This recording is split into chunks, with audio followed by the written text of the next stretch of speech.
Good morning, traders. Welcome to the TMT Stock Market Strategy video for Thursday, March 17th. Well, the Fed has spoken. Markets like the reaction. Everything actually across the board, almost every asset class was up, which is actually very, very weird, except the VIX, which obviously is inversely correlated, was down. And there's a lot of things that are inversely correlated, such as bonds. They were up as well. Gold was up. We had crude oil up, and again, all of the indices were up at the end of the day, taking out the previous day high and the interim high, which I'd like to see, which is a very good sign. And that's right here. This guy right here, we took that out. As you can see, we had an outside day. Nice new order flow came in. Now, does this take us back to these levels, the 2010?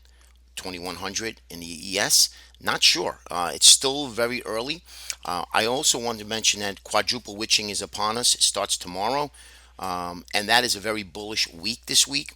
Next week's a different story though. Next week we get a very bearish week. So can this move start to reverse? I'm not sure, but it's going to be really interesting to see how the futures open Sunday night. Okay, so I need you guys to be aware of that. Don't get too overly bullish.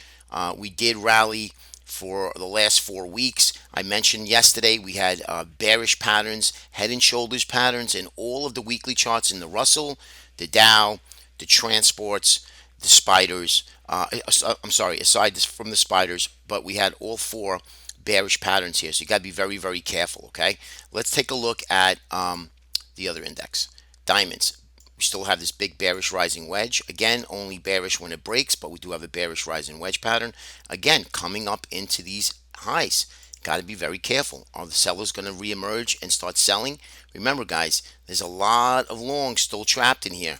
Now, it's up to them. Either they think they're going to get back up here past this area and they're going to look to sell higher, or they're going to take whatever break even or a little profit what they had from holding all of this and then moving all of this back up again. So that's something that we don't know yet, still yet to be seen. I don't think we're going to see any big selling at all today and tomorrow. If anything, I think we're going to end up buying pullbacks.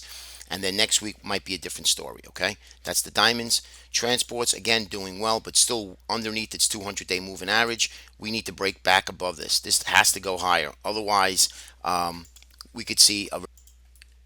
All right, let's move on to the next. Is the Russell. Russell's still lagging actually pretty badly. I mean, this is the 200, and we're way below it. I mean, this does look like it's forming some sort of a bull flag. You can see that here.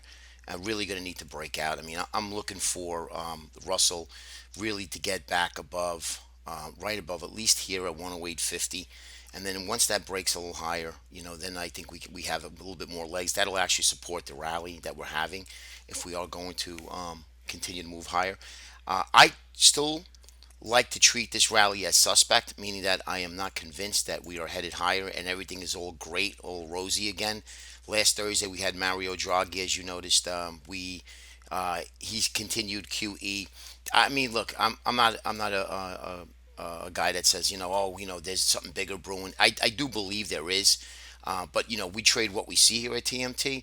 But I just think, guys, there's something wrong because now Janet Yellen got really dovish and she's only going to raise rates twice instead of 4 times this year. Why? I don't know, but there's something wrong. So you're going to continue to buy the market with free money again? I mean, it's just not right. But again, we're traders and we will trade what we see here. At the moment, we are long. We're going to be long. And we're going to continue to look to buy pullbacks between today and tomorrow unless something changes. Next week might be a different picture, but we will see. All right, Qs you can see here back above the 200, and again, look at the overhead supply. A lot of resistance at the 109, 110 area. You can see all of the supply here. Again, we have this little bit of a thin zone. I mentioned that to you, and it works the same way as it goes up, down as it goes up, and as you can see here, we're coming into some big area of resistance at 110. So just pay attention to that. But we're looking pretty good. I am very cautious here. Just don't, for some reason, I'm real cautious about the way this market is going. But I do like the Qs. Qs broke out of that bull flag I mentioned to you. We went sideways for 3 days. We finally broke out. And this is something that if we can break out, we'll take all the stops in the and those algos will run this all the way up to the 110 area. So be a little patient, but it does look really good. I do like the Qs being long out of all of the indexes, to be honest with you. I do think the Qs looking really, really good here. Again, still in this bearish rising wedge, but only bearish if we break lower. Okay, just keep that in mind. Guys, be careful out there. Be safe. Use your stops, and we shall see what happens today. We'll talk to you tomorrow. Take care, everybody.